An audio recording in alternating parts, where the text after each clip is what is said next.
Hello. Welcome to Clif Chats. My name is Clifford Koufman. I'm in Nashville, Tennessee, and I'm a percussionist, drummer, educator. And I'm really happy to have Chris Fryar back on. And for the first time, Daniel de Los Reyes. They both play in the Zac Brown Band, Grammy-winning band, and also have lots of other really cool experience. And we're going to talk about how the relationship between percussion and drums. And here's Daniel. Hey, Daniel, welcome. Can you hear me? And there's Chris. How are you guys doing? I'm doing well. You got me? Got you. Yep. And Daniel, can you hear me? I can. Can you hear me? Yes. There you are. Hey, awesome. Chris, look. That's a mighty fine A. I'm not sure if that's the actual Alabama A, but yeah, it is. I'll make sure I get you a proper Alabama. That's not the Braves, is it? No, it's Alabama. Okay. Yeah, the font. It's got the little thing right here. It's Alabama. I'm gonna get you a proper hat though. Well, this is pretty proper. Look, it's got the camouflage. It's got the A. Beautiful. I love it. Would a Crimson Tide hat, would that be proper? Or what would be proper? I'm just curious. I don't know. It's my wife and I are huge fans. We go to the games, as many of the home games as we can. So we really enjoy it. It's just that, I'm not that I mean, I know a little bit about football, but especially I don't know a little bit is professional, not college. And most of the guys in the bands, like Chris, they're into college ball and they know everything in the ins and outs. So there's always like this big rivalry around here, the Bulldogs and then Alabama. And so I'm kind of like in watching this whole thing, and I never really have like one side or another. They're both good teams, but Alabama just seems to kick ass every year. But I thought I would make Chris laugh by wearing this, Did you of course grow up with sports? If Zach sees this, he's not going to be happy. My job could be jeopardized just because this hat. Is it worth it, Daniel? Yes. No, it's already too late. I'm just going to have to grin and bear it. Mark Hall says Scarlet Letter.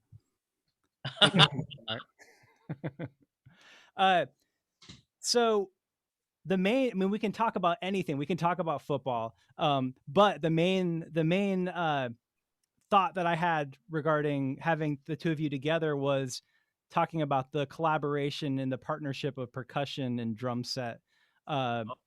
Chris Fryar plays drum set, and Daniel de Los Reyes plays percussion. And I think you may play drum set as well. But in the band, in the Zac Brown Band, you have a percussion drum set relationship. But I was curious, had you ever played, Chris, had you played much with percussionists before? Only some, but it was always in the context of, it was always in one of those contexts of having another drummer who just happened to be playing congas or attempting to play timbales or playing a djembe. It never really. Daniel's the first like real percussionist that I've worked with for an extended period of time. I've done some other, like occasionally, many years ago, sitting in with the Allman Brothers and had the good fortune of playing with, Mark Quinones right beside me. But in terms of like actually working with a percussionist, Daniel is the first real percussionist that I've worked with, and it's been absolutely amazing. I'm sure. And Daniel has a amazing background. Daniel, so you grew up with percussion in your blood as far as your family. And Daniel, we were going to do this a few months back, and Daniel had a family emergency, and he said, "I'm going to get a sub." And so last minute the sub was his dad, Walfredo Reyes Sr., who is one of maybe my first or second drum clinic ever when I was 12 or 13 years old. And so what a treat that was to talk with your dad, he's in his upper 80s. How old is he now? He's 88. 88, yeah. And you survived that clinic. Yeah, well, it was definitely very informative. Yeah, because I'd never seen someone. He went between drum set and hand percussion, and I'd never seen that before.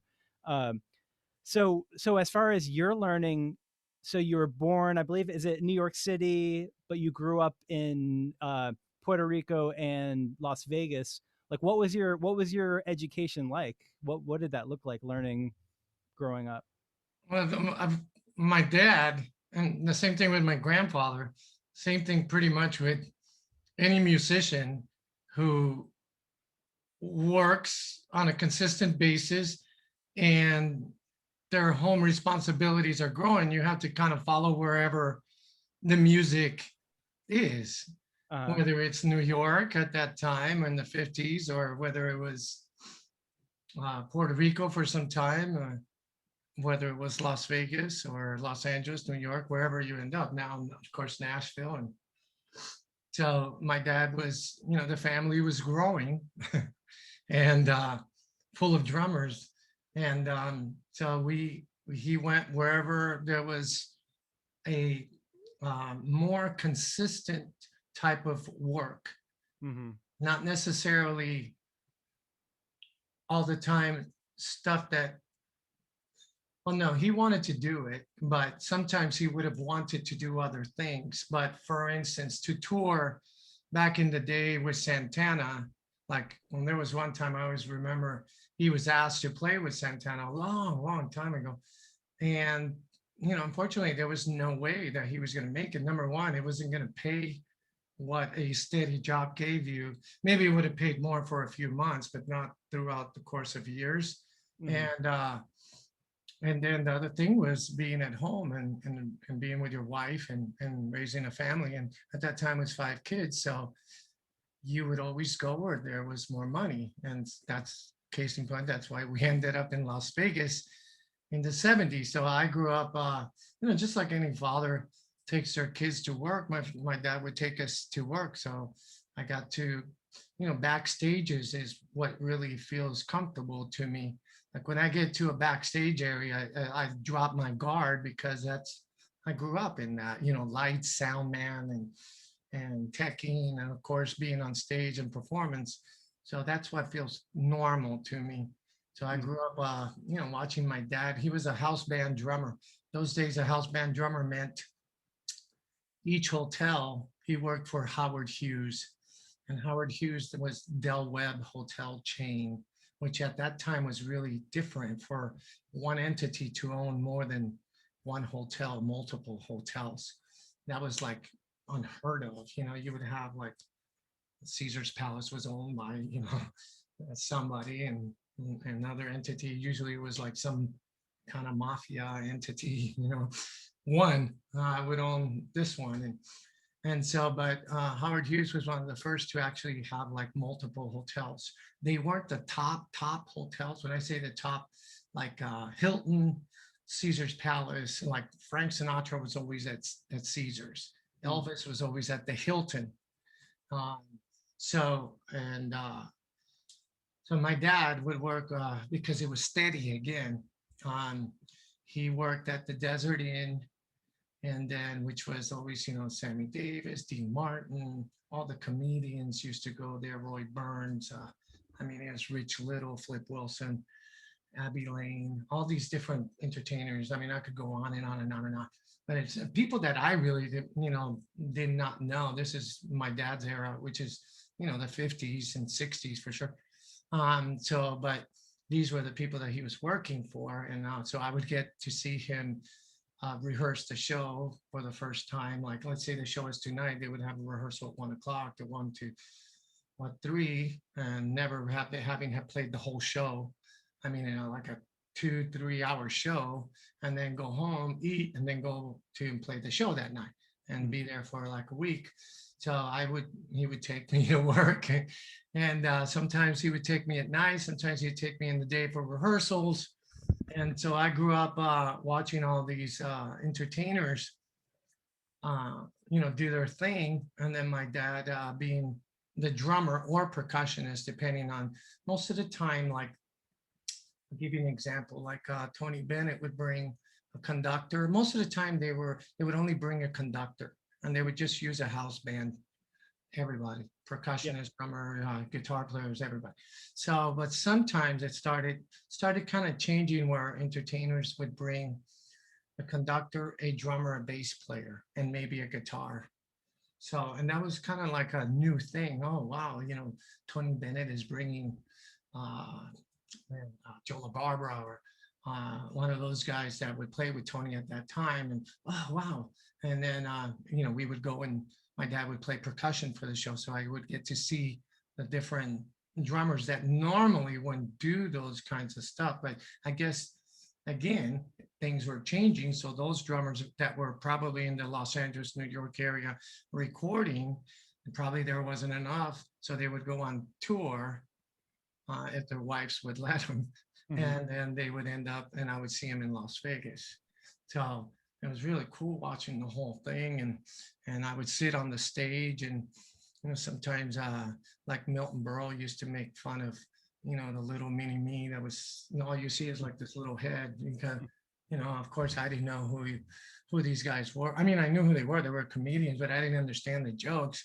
I was just sitting there, real restless, and he would say, sit still, while the show is, and you're like, God, that's the hardest thing in the world, is you don't know any of the music or care at that time. You're just watching the same people clap, and okay, hurry, get the show over so I can go play up in the lights or something, and but yeah, that was the way we were raised, pretty much all the way.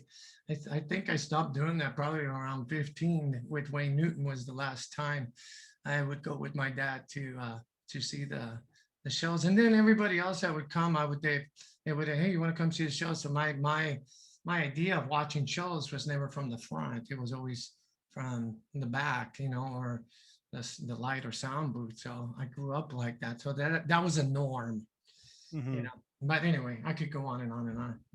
Yeah. And Chris, and at any time, feel free, and both of you, if you have questions for each other, feel free to just go for it. So I mean, that sounds like an amazing education, just that. But did you also have did your dad sit you down and say, this is this, or did play this, or like or did he say, okay, we're going to get you lessons with this person? Like, what did that look like? For me, so again, sometimes the father-son relationship is easier said than done to have. And son, you will put the nail in that place right there. And I'm like, why? I want to put it over there, and I don't want to put a nail. I want to put a screw, and I don't want to hit the wall, dark blue, so it was a little tough, because he would always try to sit us down. And when I say us, my older brother and I, he was a drummer.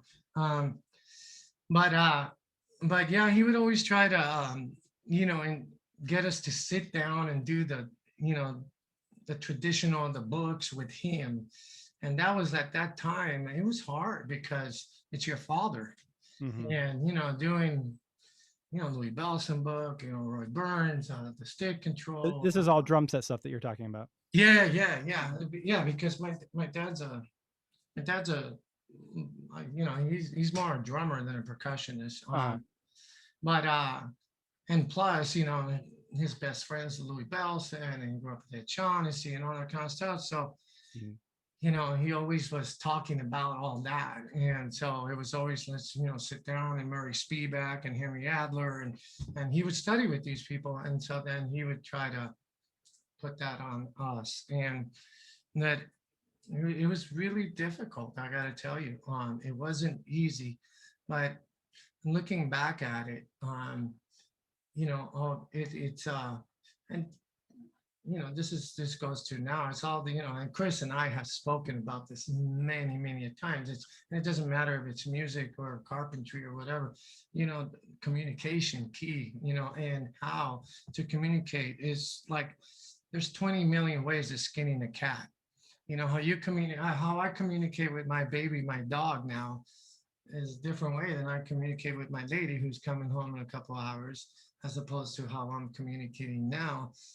And hopefully you get your, as much as possible, your point across, and you're able to absorb. And like sometimes, you just got to be creative. And when you're a teacher or when you're a coach, one of the things is that you should be flexible enough to understand that each student is going to take a little different, way of communicating to get to that student, whether it's to try to motivate them, which is to maybe to motivate them through, praising them at the end of the class, or maybe not. Some students like to be, driven, and so everybody's a little different. But that's your job as a teacher and as a coach, to be sensitive to that, so that way you can get as much information, inside as much as possible. So with my dad, he just, he had one way of communicating, which is what he was taught, and this was how he was communicating to me. Well, that didn't work, whether it was in music or whether it was in judo or baseball, or it just did not work. I admired him. Yeah, right. I admired him and respected him. And at times we would study for a little while, and then, all hell would break loose, and we would have like, we're going to do this again. And, that's real stuff. So, and I'm sure this happens with a lot of different people in their relationship with the father. It just happened that my dad's a drummer, percussionist. So, but we would, I'll tell you, a lot of the lessons that I got throughout my infancy was actual playing. We always had like a dedicated, the garage was always like the dedicated turn into, and in those days, we might as well have had, it was just incredible to have a studio, where there was multiple drum sets and congas and everything there. So, and then all the friends, everybody that would come to Las Vegas would come, and people that lived in the town would come to go see my dad. So what would we do?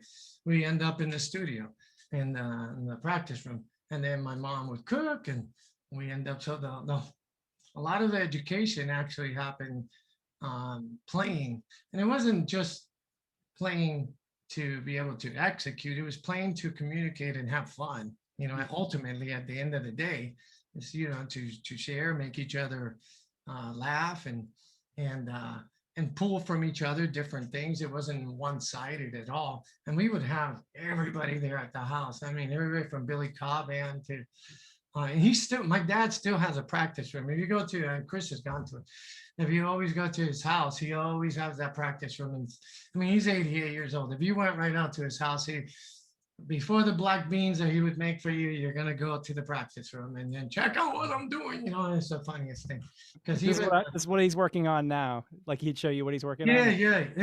That's an interesting thing, because he's always working on something. Now I'm trying this new thing with 6/8, and then trying to do the double pedal like Horacio, and Dennis Chambers then does this thing, and then he called me up, but Horacio, and I'm like, wow, 88 years old, and he's nonstop. He's always trying to do basically what he couldn't do tomorrow. So basically what that really says is that we never stop. We're just constant students, and to think that we got this, it's like the last thing you ever want to try to say, because you're always learning and growing. Doesn't matter if it's music or food, cooking, or carpentry, or whatever it might be.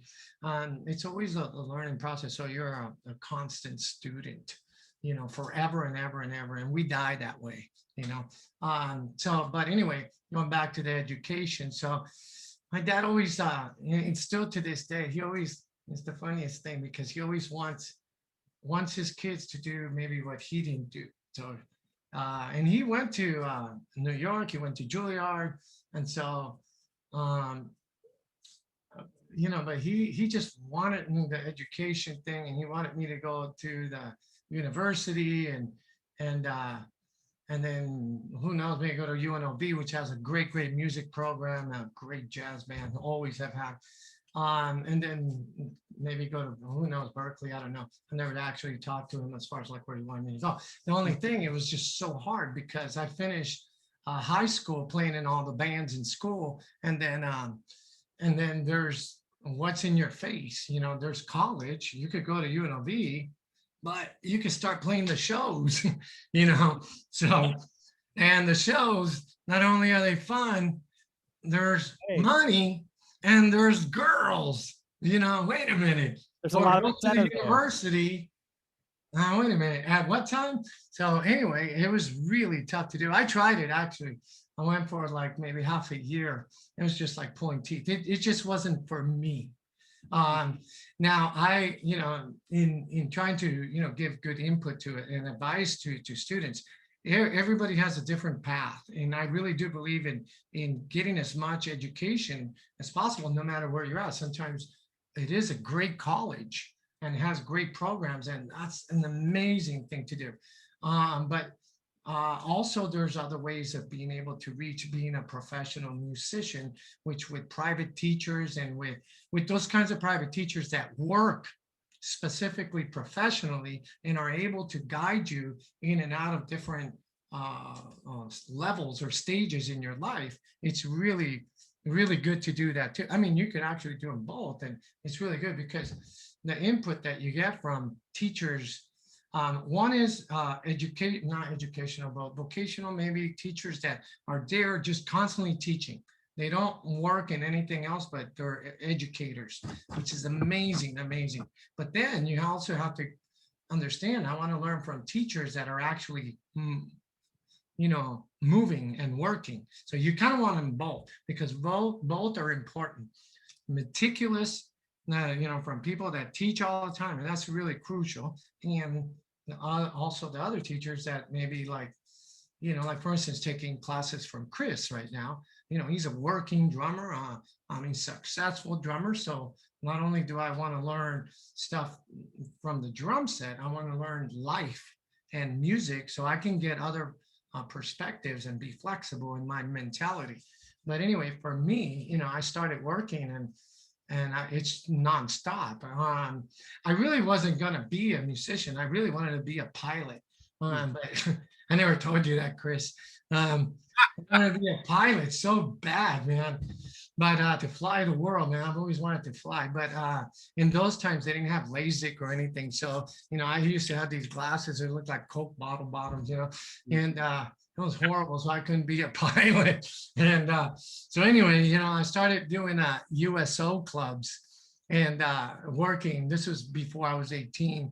And that's how I started to actually play drum set and percussion with different groups around. And that's how I got a lot of experience prior to being 18, which is in Las Vegas, to work the hotels. You couldn't get in unless you were, 18, because obviously they had gambling, liquor, and girls with bigger boobs. Anyway. So when you were a kid and first getting into playing all the shows in Vegas, did you have to get a cabaret card? So not a cabaret card, but yeah, you did. Oh, my baby's always saying hi. You had to be a union member. So and I became a union member immediately when I was able to, and I was so proud to be a union member. I really, truly, still to this day. It's just things have changed so much, but especially in those days to have that card, a musician, from the local Las Vegas, you could not work the hotels unless you were a union member. And plus, it was this is the hotels. That doesn't mean all the clubs around town. So prior to that, like I said, I was doing a lot of the USO clubs because I could get in. Not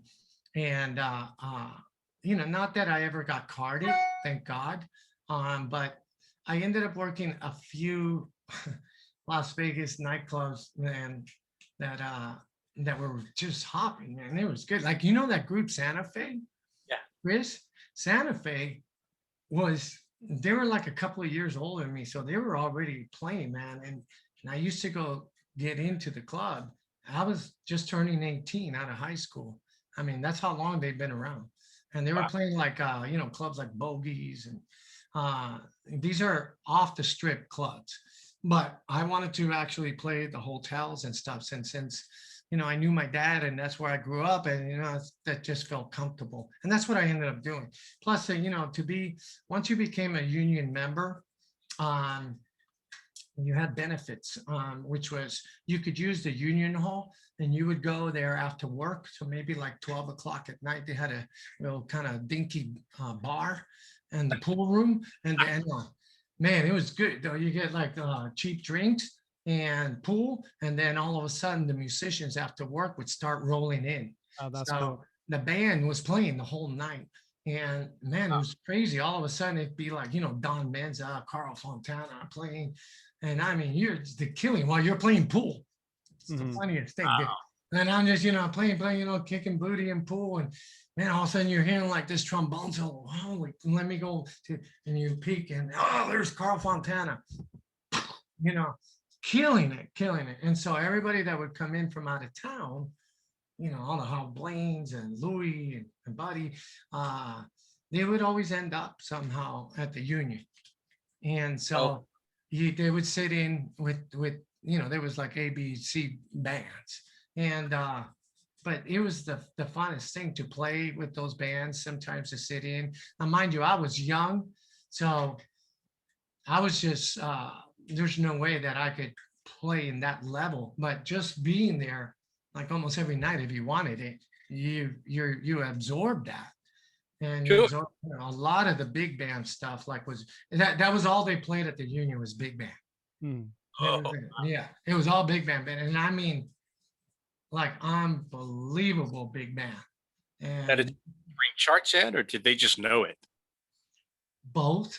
Yeah, because I used to go, man, these guys like read like crazy, because at that time, I was like, I had gone through school, jazz band, and this is high school, not even university, high school, and a year or two before. So pop band. So my level of reading was very basic.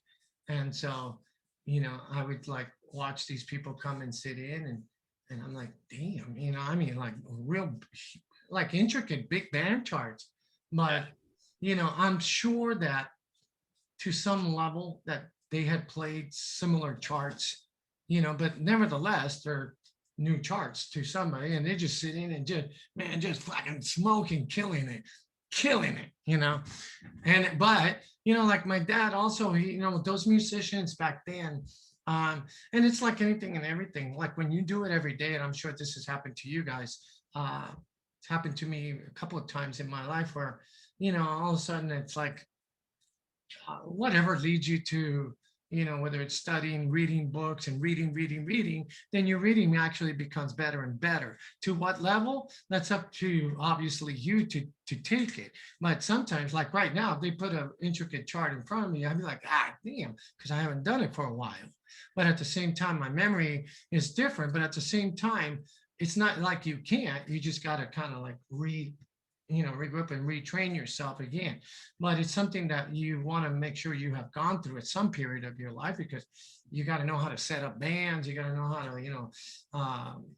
changes. You got to follow the charts. Every conductor writes different. But anyway, these guys in Las Vegas, like my dad, would play shows. And when, let's say Paul Anka comes in, and it's not like you just go, hey, can I take a moment to like read this? You don't even have time to look at it. Just take out book 234. You go like, okay, go. I swear to God, it was crazy.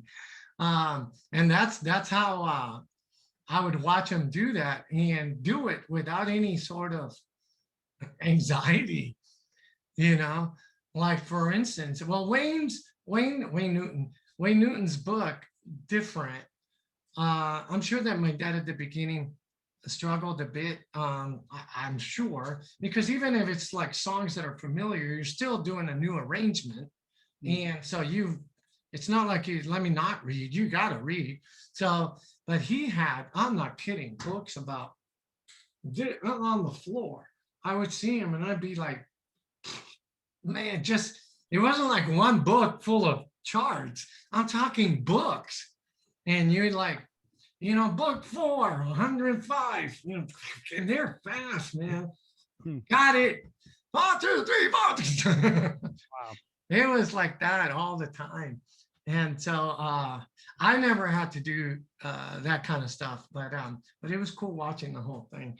Luckily for me, I did some production shows, and production shows in those days, like right now, we just, got rid of Cirque du Soleil shows because of the pandemic, right? But in those days, production shows were huge. I don't know if you guys have ever seen those kinds of things like Jubilee, the Lido de Paris, Casino de Paris. They're the shows like Cirque, but of those days, with girls wearing those big old headdresses and an airplane coming out on the thing, and then dancers coming out and the singers. It was just like an amazing thing to watch these production shows. So production shows, because I had like a lot of friends of mine ended up working production shows. Once you got into a production show band, then you were hooked. That's a 5 to 10 year gig. So you're like, oh man, what's his name? Just got a production show. He's just getting a house now. So he was like, hey. Yeah, because other than that, when you would work for like A-list or entertainers, it's not guaranteed that they would work consistently all year round. So right. They would sometimes, and this happened to me all the way to when I was living in Los Angeles. It was seasonal, like wow. January, February, March, and then you had a summer thing, and then that's it. And so you better, so you could make X amount of money from this 3-4 months, and then what? You better keep things moving. And a lot of times, like when you would leave town to go do gigs, like I used to, I'll give you an example. When I was in Los Angeles, my rent was crazy in numbers that, like right now living in Georgia, it was like when I came here, I thought this was weird. I thought something was going on, because how could it be? No, it's just that is so abnormal in Los Angeles. Rents, $3,200 for an apartment rent, Yeah. And so, but when you're paying that and you're living like that, you kind of get used to it. You're doing anything and everything. That's why, living in Los Angeles, I used to do everything. It didn't matter if it was, standing on my head or playing with Bertha and Tina the elephant, drums or doing a session and whatever to make money to pay that rent, man. But in production shows, you at least had a steady income. The other way, like when I was in Los Angeles, like working with Sheena Easton, we would work. It paid pretty decent. It was like $2,500 at that time a week. So you go, wow, that's pretty decent. You take taxes away, but that's still okay. But that's only for 2. You say $2,500 a week or a month? No, a week. A week, yeah. Yeah, but you don't work like that all year round. So you have to, but when you get that, you go, oh man, things are going to be good, honey. 25, we're making 2,500. Yeah, taxes. Then you're on the road, expenses. Okay, we'll clear 1,600. Okay, that's not that much, but it's still better than nothing. But that only happens for 2-3 months, and then you got to call everybody else up. Hey, this is Danny. How are you, man? You got a gig? Nah, you've been gone, so we hired somebody. Well, if if it ever comes up again, call me again. This was all the time, all the time. The hustle. Living in Los Angeles the competition was fierce, and then the rent was high, so that made it, well, put it this way. When I first got there, man, I used to do all sorts of stuff. I'll tell you a funny story. I worked in, I'm cleaning it up. I worked in the porno industry as one of the techs because I had to make money, and the Valley had a lot of porn. And so, man, I worked as a tech, doing tech and microphones, cleaning, all sorts of weird stuff, man. I was like the boom holder. I actually got there's probably a couple of pornos where you see the mic going like this, and that's me going, God, man, this thing gets heavy after a while. That would be Danny. And then the guy, get the mic out of the, and I'm like, oh, after holding it for like an hour. And then I did that just to help pay for the rent. So I constantly did anything and everything. It was like, there's a commercial. You have to learn Pringles potato chip commercial. You got to play on Pringle cans. That's me. I've done that. Okay. And drink Sanka coffee. That's me. I got it. So anything to get a job because the rents were so high. So, but going back to, not to get out completely off the beaten path, and watching my dad be flexible, be so taking all these different kinds of shows and learning all these different kinds of music, it put it instill the mentality of diversity, of like, you got to just be creative. Obviously you got to hold your ground sometimes, and if something is a little too much for you, then don't do it. But I'll tell you what, the incentive is the rent.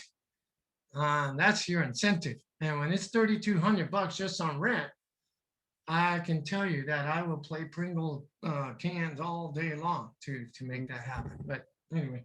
Yeah, I talked yesterday with a jazz drummer and pianist who are in their 60s and 70s, and we're talking about how when they grew up playing music, it was they learned playing in front of people, a lot of it, the performing, playing music part of it. And it sounds like you, Danny, it sounds like you did that. I mean, you did, and they're saying how one of the points that the piano player had was, in college you can get a great education, but if you're playing a song and you mess up, you can stop. But people are paying for the show, you don't really do that. And so just a kind of a difference. So and I was wondering, Chris, did you I know you went to school as well, but did you also grow up with that, with just having to play and having to learn on the bandstand? Of course. I mean, when I was a teenager, I would go and hang out at a local jazz club that no longer hadn't existed for probably 20 years now. But I would go down there and hang out with all the players and the cats, as I called them, and I would just soak it all in. And there are things that you learn on the stage in the moment that you could never learn in a classroom. And I had when I was in college, the reason I left without graduating was because I had a professor who advised me to quit school, join a band, and go on the road. And which I thought that's just absolutely insane. Why would you tell me to do that? And he told me that very thing. He said, there's things you're going to learn on stage and by doing that you can't learn in a classroom or in a book. You can't learn it in a practice room. You have to get out there. You have to do it. And it's the extended education that some people get and some people don't. It's an interesting thing. Yeah, and you said before playing with Danny, you had not you had played with percussionists, but not to the extent that you had with Danny. So were there adjustments, and what was the learning experience like once you started playing with percussion? For me, I think there was, I think Danny would probably agree with me. It's like there was a period of time where we had to get used to each other, and get used to. I had to get used to the way that Danny feels time, and I feel it made me better. Did you keep your parts the same? Because you've been playing with the Zac Brown Band for what, about 4 years before Danny joined?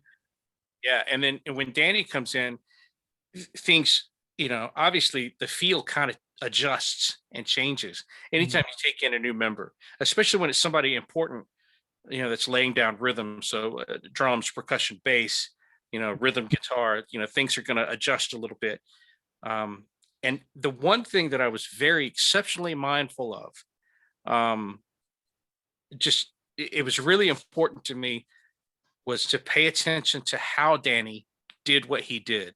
So how he's hearing the music. So if he's hearing a conga part, then I'm going to be inclined to stay away from, playing any kind of random tom fill.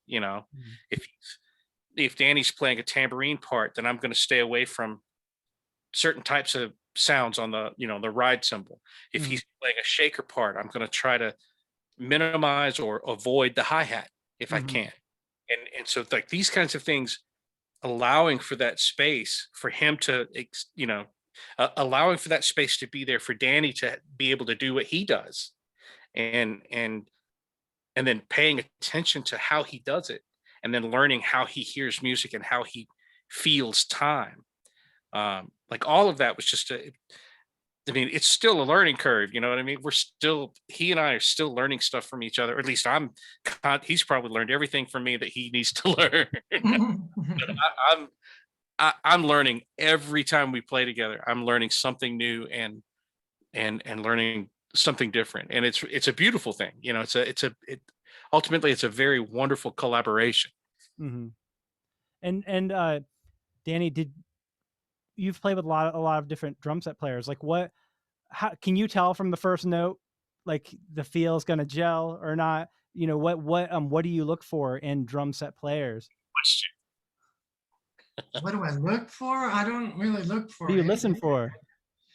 I don't look for anything. It's just, again, growing up, sitting there, meeting, playing, learning with so many different musicians throughout my life, whether they be drummers, percussionists, or other band members. I don't particularly want this to be a certain way, but you're open to every situation, it sounds like. Well, yeah, some are obviously better than others, but they're all good. But it all depends what you're trying to. There had to be like at least one time where you like sat in or like got together with somebody and went, "Oh, this is never going to work." There has to be at least one. Yeah. Man, you don't have to say any names. You just right. There was. In fact, like they're bulldozing through and not listening to you at all. Like that's probably not. I got to tell you something. Pretty much, when it comes to music, which is basically an extension of our personality, it really is about the personality. So if the guy is an asshole off stage, the music is going to be an asshole. That's basically what it is. And most of the time, luckily, I've had many great drummers that have turned out to be great friends, going back all the way, to the beginning. Let me expand on Chris. With Chris, we've become, we're brothers. So it's a great relationship. I don't just look forward to playing music with Chris. I look forward to experiencing life with Chris, having conversations and we, go by each other, and then we'll talk, and then we'll warm up, we'll do a little talking, and then we'll leave each other, and then we talk again. So, and then that just parlays right into the stage, and then we play, and we're all ears, both of us, towards each other, with the mindset that we are laying this foundation, and we're part of this foundation that needs to be solid as heck in order. We got 8 players. There's a lot of real estate being covered with so many different instruments on that stage. And mind you, I've been in stages where there's been 50 musicians, so we realize the role that we are part of that without it would come tumbling down. So both of us truly listen and respect each other, and we move that way, whether it be in solo situations, which we really don't get too much in this kind of a band, but in support of each song and the transitions going from section to section. So I'm always trying to, I do my best. I mean, sometimes I let things actually come in the way. I can only speak for myself on this. Sometimes, shit happens, and life all of a sudden interjects itself while you're on stage, and you're just like, and all of a sudden you just want to take your aggression out on this floor tom and cymbal, and it's just that's what I'm going to do.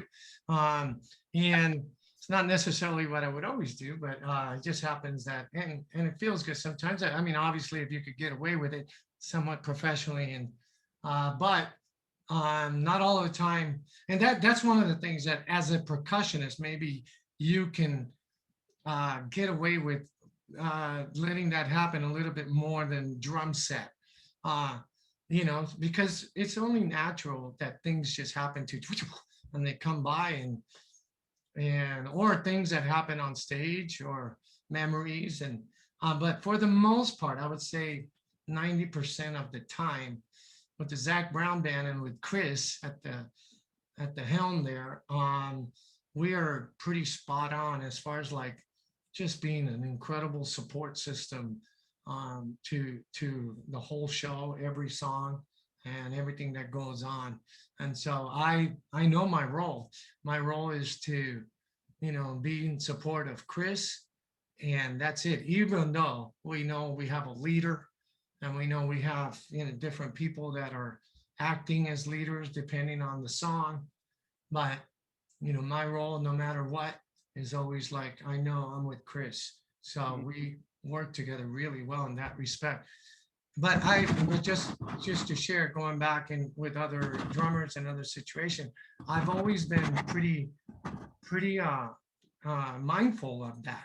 It's just that sometimes situations, they're different. A simple one that can change things is logistics.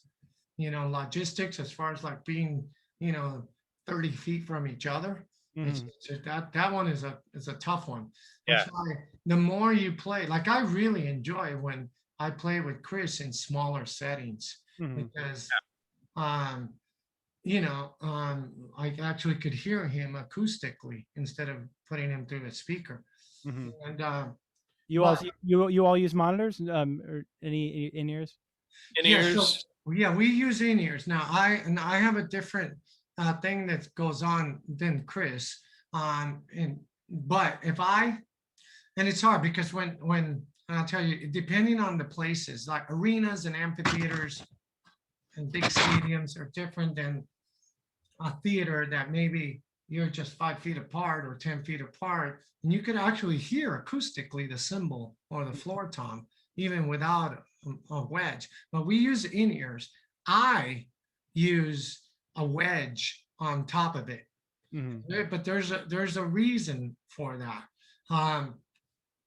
One of them, unfortunately, and this is not the main reason, and I've lost a lot of hearing throughout my life, so I need to hear things at a certain level. And if you want to extract the energy that this show demands and deserves, actually, and when I say energy and physically, so I need to hear that. When I'm hearing only here, I could play like I am in the studio, but you're not going to get the visual energy that you normally would when you play live. So it'll sound good, but for the most part, a lot of times people hear with their eyes just as much as with their ears. So especially since we have cameras in and around us, so it's different if you're going, like how, and I'd be playing in the studio like this, whereas like live, I'm like, I'm really getting into it because I have to force myself to bring a sound out of these drums to combat the sound that's coming from the wedge. So man, I'm like pumping.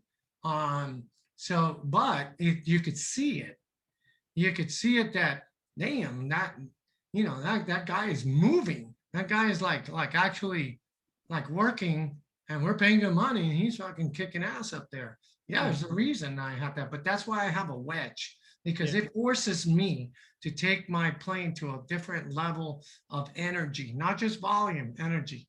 Now, it's a tough one to contend with, especially with the sound man these days, that they want to be able to control everything, like if they were in the studio, which is, there's a pro and a con to everything. So that's cool. But in the old days, you didn't have that. In the old days, you just had wedges. And I can tell you, I've gone to 1,000 concerts and it sounded like a gazillion dollars with wedges. Mhm. So you just got to kind of be flexible for the player to be able to use whatever he wants, whether it's in-ears and wedge or no in-ears or in-ears completely. Like I see sometimes some percussionists that play all in-ears, and I could see it. I could see that the way they play. It's very, it's very clean. It's very, they're playing like in the studio because they're hearing like that. But that's what you're getting. You're not getting, an intense energy. For drums, it's probably different. Chris, I'll let Chris expand on his sound situation. I've never, unfortunately, well, I played a lot of drums in my life, but not to the arenas and theaters, not theaters, but arenas and amphitheaters. So I wouldn't know how to approach the drum set in that kind of a volume level. But going back to theaters, even when I used to work with Las Vegas entertainers, I love wedges because it makes me come out with a different energy to that it's just adds energy to the show. Yeah. Chris, I'll let you expand. For me, it's the way I choose to run my mix in my ears. So because I spent so many years freelancing in clubs and doing festival work and just playing not big shows. If you do a lot of bars and nightclubs and things, you develop this ability to you sort of self mix, as you're how you're playing your dynamics. Yeah, exactly. But your dynamics within the instrument itself. So you learn how to play the kick drum just a little bit harder for some rooms, a little softer for other rooms, and that goes for the hi-hat and the ride, and the snare drum. But then you also, when you're in a nightclub, even if it's a music venue that's dedicated to live music, the stage is set up and you have loud guitar amps next to you, and things don't sound from behind the drum kit the way they would out front. And so I've always heard music from behind, everything. The way that I run my in-ear monitors, I try to mimic that kind of vibe. And then, so nothing's ever really too loud. The cool, I actually run the drums are almost the loudest thing. So it's Zach's guitar and vocal, and my drums are the loudest things. And I don't pan the drums. A lot of guys will have a wide stereo image for the drums. I choose to run everything down the middle because that's how you hear it when you're on top of it. There might be a little panning, for the things on the far edges of the kit, but not a whole lot. Because typically when you're playing, you look at what you're about to hit, so I just pan everything right down the middle. And then I take all the guitar amps and all the, the fiddle and the keyboards and the bass and everything. And then I'll do these little panning tricks with that so that it gives space. And then I typically run mine, everything sounds in my mix the way it would sound if you were in a nightclub. So you have control of your monitor mix? I do not. I just let the monitor guy do that. But they know you. They know what you like, pretty much. So yeah, we have talkbacks, and so a talkback microphone with a switch that sometimes in the middle of the song, if I need something changed, then I'll ask for it, or between songs, I'll ask for something. But I typically try to get it to a point where it's just, and for me, it's I try not to turn things up. I try to bring things down. For me, that's what works. To be subtractive, find out what's too loud and to have them turn that down. And oftentimes it's me, Yeah. But I'll turn my overall mix is pretty low. And then, because I can hear a lot of the vibrations of the drum kit coming, from outside the in-ear monitors. And that's just the way I do it. And, Danny touched on something a little bit ago. It's, when you're playing with somebody and they're 30 feet away, and some of our stage setups that we've had, Danny and I are separated by at least 20 feet. Mm-hmm. And it becomes very, very important to not only listen, but to also watch. Mm-hmm. So one of the things that when Danny and I first started working together, one of the things that I wanted to make sure that I paid attention to was when he's playing, like say a tambourine or a pad, something that he's gonna, if he's playing a trigger or a tambourine or a shaker, whatever it is, where he's hitting the downbeats, the big accent beats that are lining up with me. Like I try to pay attention to how he's moving his arm and his stick. So he's a conductor in that case, almost. Kind of. Yeah. And then what I try to do is I try to, even though our playing styles are different, I hold the, my left hand traditional grip. But I try to mimic the arc of, the motion. So how far up does it come? How far down is it swinging? How fast is it swinging through that arc? Little subtle things like that can make a huge difference as a drummer. So you're matching his intensity and vibe, it sounds like. Yeah, trying to. And it makes a huge difference. If I were just gonna, well, this is how I'm gonna do it, this I'm not gonna change, then that doesn't necessarily always work. You have to feel that you have to be willing to give and yield, and then you find that sweet spot where, okay, this is how, for me, it's like, okay, this is where I need to be moving the stick to match what he's doing. Even though it's not the same, it's going to sound the same because I'm paying attention. Yeah. That's really interesting. It's a perspective that not all musicians have, and definitely something to think about. One last question, because this has flown by. So early on, and as opposed to now, or maybe still now, do you all, how often do you have to like talk about it and say, okay, let's change this or do this? Or was it always just kind of an unspoken thing? Well, we talk about some things as things come up. So like if an arrangement changes, then we may talk about certain things typically, but at this point we really don't talk about things a whole lot unless they change. Exception being when we're in the studio, if Danny has a certain vibe that he's going for and has a certain set of ideas that he's trying to get out, then he'll come to me and he'll say, hey, I've got this idea, and vice versa.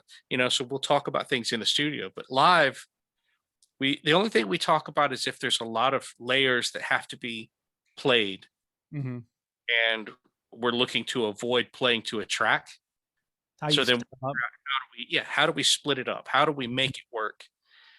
Can I play eighth notes on my hi-hat with my left foot and then play a bell pattern or a tambourine with my right hand?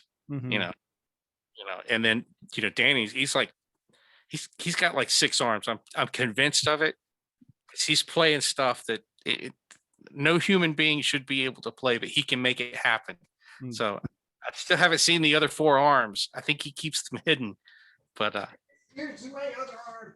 Here's my baby. Look, here's my other arm. Look. Oh, there's a secret right there. What's your dog's name? This is my baby, my new baby, Luna. Luna, nice. Oh man, very nice. We are so in love. Like a sweet dog, a little camera shy. You know what's funny? They know that there's a camera. Does that happen with your dog? Like if you put the phone, they immediately like, how do you know? I don't have. Depending on what Chris just was saying, sometimes my relationship with Chris is so fun and so good and so respectful that sometimes I don't want to talk about it because I want it to come out in the playing. So it's always pleasant, beautiful surprises. And that's what happens when you have good communication. Yeah. Well, I really appreciate you both joining me for this conversation. And where so you all are going back out on tour pretty soon, I believe. And where can people find you all? Well, let's see, the list of tour dates is probably on our website, On the Zac Brown website, Zac Brown Band. band.com. Mm. And I think the actual, like, the first weekend of official tour dates is the first weekend of August, which will be, I think, Homedale, New Jersey, Bethel, New York, Hartford, Connecticut, and then if everything continues to go right, we will be in Boston, Massachusetts at Fenway Park, and that'll be nice. Yeah, so that'll be born fun. In Hartford and was little. My family is from Boston, so I'm wow. I'm glad to hear you're in those areas. So, and then I know typically before COVID is very busy schedule, and you're getting back to things. What else? Are there other services that people can, like, can people hire you to record tracks or to learn, or are you all doing that sort of thing at all? Yeah, I mean, it's, as time allows, of course. I mean, I have a recording rig set up here at the house, and can do that anytime. Danny's done, both of us have done tracks for other people from our homes. So, all right. So I don't teach from the house. I teach over here at school. I run a music foundation. It's called Dayglow Music, and I teach local kids. But sometimes when I run the summer camps, fortunately this year we weren't able to because of the COVID. But sometimes when I run the summer camps, I'm able to take kids from other states and get assistance or somewhat grants for other, depending on the age. I usually take the kids from 15 to 19, and it's a week-long program. But for the most part, as far as session work, both Chris and I are open.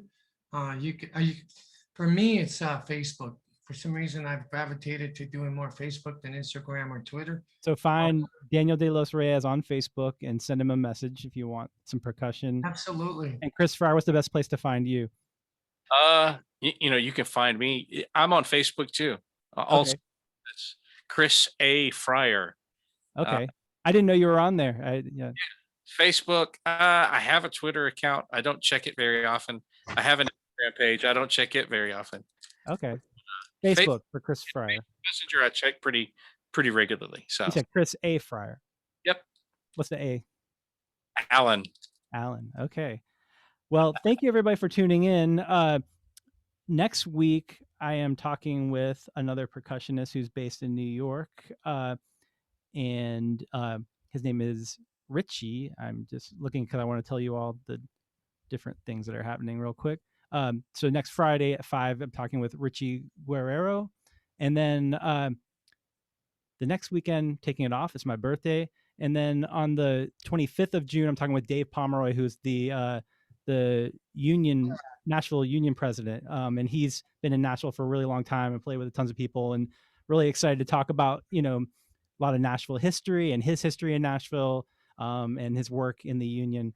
So anyway, those are some things happening with Cliff Chats, but I really appreciate both of you joining me. Chris, I think you may have been on Cliff Chats more than anyone else. Really? Wow. There's maybe one other person who's been on 3 times. Wow. But yeah. Anyway, I appreciate you joining me, and I learn something every time I do these, and I've really, you all had some really insightful things, so I really appreciate you sharing.